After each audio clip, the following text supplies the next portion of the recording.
Just letting you know, it sounds like we got a report of shots fired at the courthouse.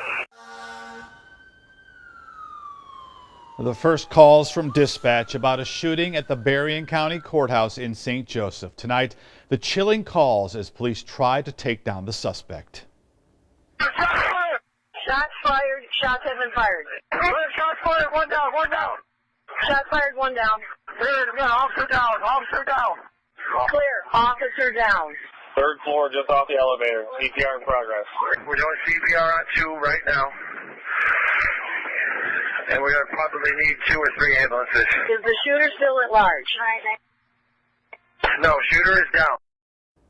Here is what we know tonight. 3 people are dead, including the suspect. The 2 victims are court officers 63-year-old Ron Kinzel and 61-year-old Joe Zangaro. Zangaro was head of courthouse security. 2 other people were hurt, a sheriff's deputy, 41-year-old James Atterbury, and a civilian woman who has not been identified.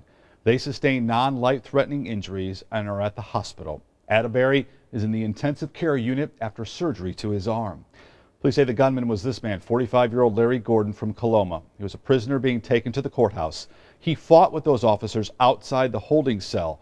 He was able to get a gun from one of the officers and fired the fatal shots before officers killed him.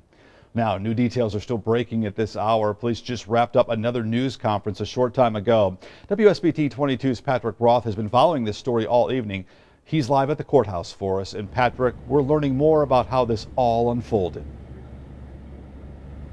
Yeah, Rick, we know now that the shooter was not handcuffed at the time that fight broke out.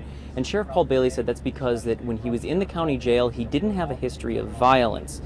Bailey also said that by all indications, this appears to be an escape attempt. Now, there's still a lot of questions we don't have answers to, and one of them is, how could something like this happen in a place like here?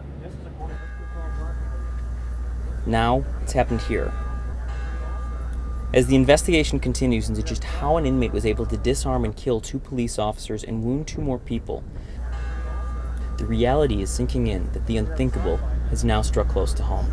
We need prayers, and the families need your prayers especially, and we will move forward. This is a great community, and they will stand behind us, and we will continue to move forward. A painful part of moving forward will be piecing together exactly what happened. While the whole picture isn't totally clear yet, some parts are. A fight occurred with that inmate on the way to the courtroom, and that inmate was able to disarm one of the officers. The inmate was then able to use that gun to kill 2 bailiffs and wound the sheriff's deputy and a civilian. Our hearts are torn apart.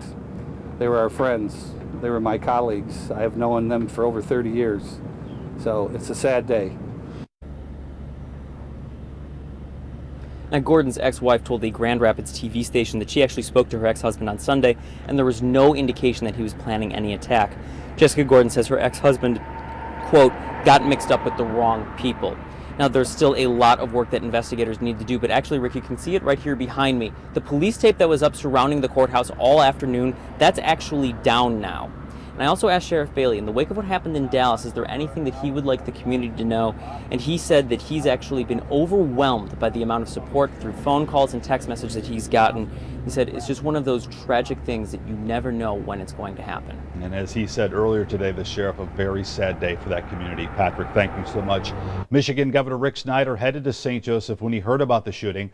Snyder says his heart aches for the victims' families and the entire city of St. Joseph.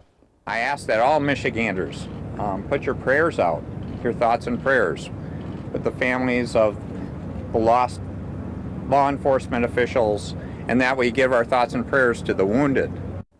Leaders from Southwest Michigan are also reacting tonight. Republican Congressman Fred Upton says, quote, "What occurred today in my hometown breaks my heart. My thoughts are with our entire community, our friends and neighbors. This tragic event reminds us all too well that our law enforcement officers have their lives on the line every day, not knowing what that day will bring. We have lost 2 very able public servants, and we all grieve for them and their families. As we learn more about this horrific situation, one thing is clear: we must do better to prevent these types of tragedies from occurring." Now, Republican State Senator John Prost of St. Joseph says at the time of the incident, I was at my constituent service office just a block away from the courthouse. I can attest to the professionalism and outright heroism of law enforcement agencies, as well as first responders from all over Southwest Michigan. These men and women get up every day and put themselves in harm's way in order to preserve and protect our community. Today, they were met with violence, and apparently several have lost their lives. Now, the shooting has shaken many who live in the St. Joe community. Others weren't directly impacted, but all are shocked by what's taken place in their community. WSBT 22's Heather Black continues our team coverage tonight. Heather, people there are very concerned. That's right. I spoke with several people tonight in downtown who said that they were shocked by the incident. I even spoke to one man who said that he was about a mile away when the shooting occurred. Now, he said that it was a sad situation, but he fears that people won't remember it in the long term. People who had relatives inside the building say their family members told them they took cover anywhere they could. The husband of one woman says she called him at 1 o'clock and told him someone was shooting. The only thing that they heard was, a loud popping going out in the hall, and so they immediately, over the intercom, hit everybody to, lock the doors and go in the secluded area and do not come out until they are told. She phoned me when she was in the bathroom, so I instructed her, I'm glad you're okay, but get off the phone, because the shooter was still at large at the particular time, so I didn't want him, to hear the phone calls or hear her talking to me. Things shouldn't be happening. But yeah, we see them happening everywhere. I think that we are starting to let our guard down and become very, very complacent.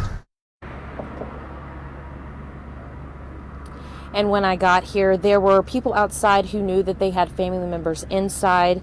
One man told us that his wife and daughter were inside, and he didn't want to leave the scene until that he knew that they were safe. And he had to wait for about 45 minutes, but found out they were okay.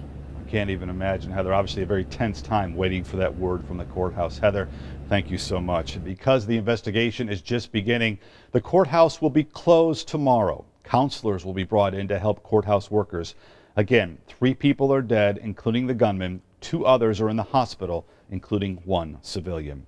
And be sure to stay with WSBT 22 as we continue to follow this breaking news.